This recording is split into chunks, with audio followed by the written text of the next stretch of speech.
I'm Jason Rubin from Naughty Dog. PlayStation Underground's asked me to tell you a little bit about Crash Bandicoot 3, Warped. I wanted to be sure that we preserved the classic intuitive gameplay that has made the Crash series so successful. We found that gamers worldwide truly enjoyed the structured interactions of this style. The second thing we wanted to do with Crash Bandicoot Warped is that we wanted to introduce free-roaming gameplay.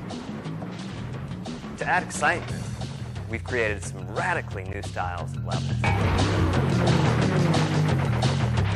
You still have a mission-based objective, but at the same time, the camera is opened up and you're free roaming.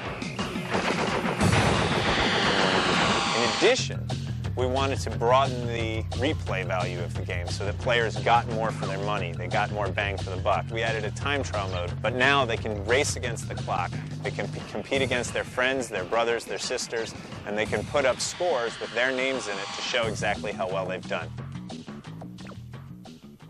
In the succession from Crash 1 to Crash 2 to Crash Warped, we as a team, and I personally, have learned a tremendous number of things. In Crash 1 and 2, the maximum distance at which you could see any polygon was about 70 meters. In Crash Warped, we've opened that up to 700 and some odd meters. Like in the medieval levels, there's a castle at the end that you can see nearly from the beginning of the level, and as you go through almost a kilometer of level distance, like you keep seeing the castle every time you get closer and closer as you go over crests.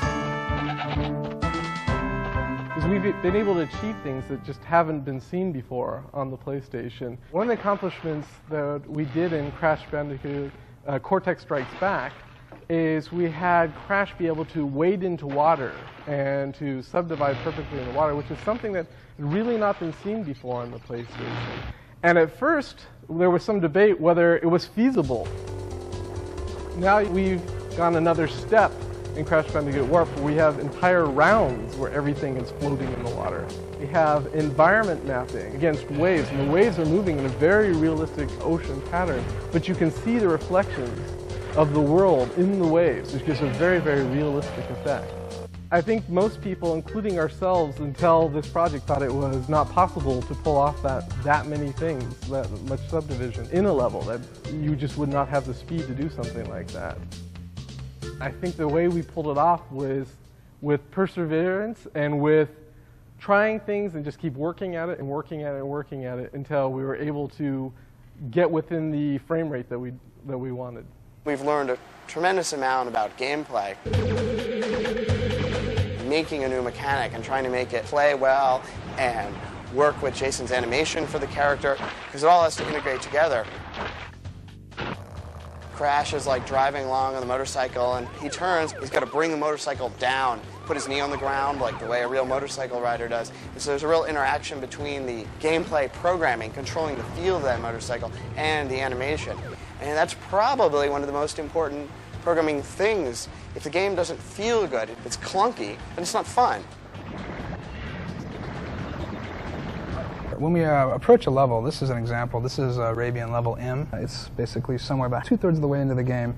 We think in terms of the player's abilities at that point, and we also think in terms of the character's abilities. One of the things we wanted to do was bounce on tarps, because bouncing is a fun mechanic. Kids love to bounce on beds, and it's just always fun to do. We decided to do something that hadn't been done before. In Crash 2, all the enemies on the hanging section you had to avoid. You couldn't specifically attack any particular enemy. And in this game, Crash will actually get to fight enemies while hanging.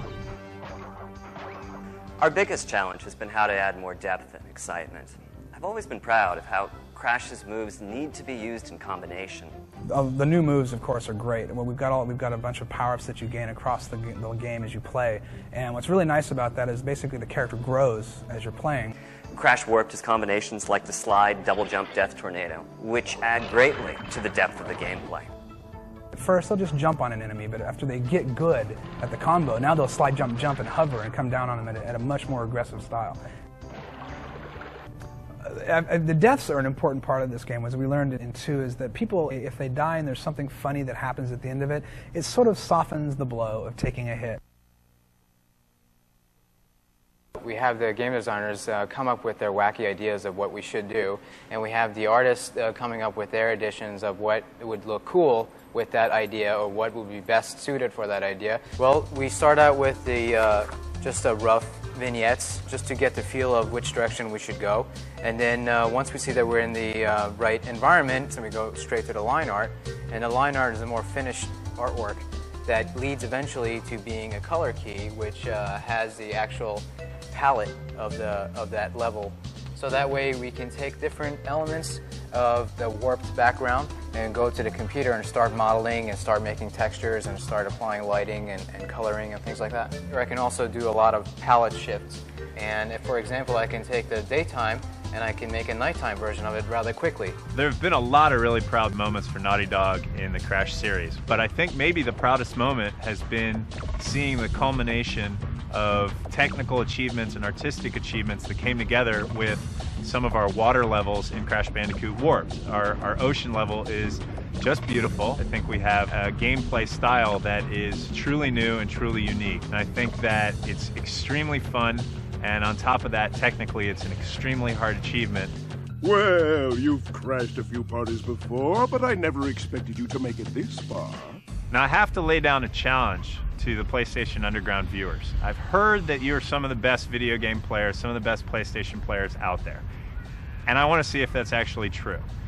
The Naughty Dogs, all of the Sony testers, our Sony producers, as well as Mark Cerny, have been playing our time trial mode, and you'll be able to find in the credits of the game what all of our best times were. You don't turn back. I will inflict 1,000 years of suffering on you and the entire universe! And the challenge is, can you actually beat that time? And I have to say, within that group of people, there are some darn good players, so it's going to be quite a challenge. So the challenge is out to you now.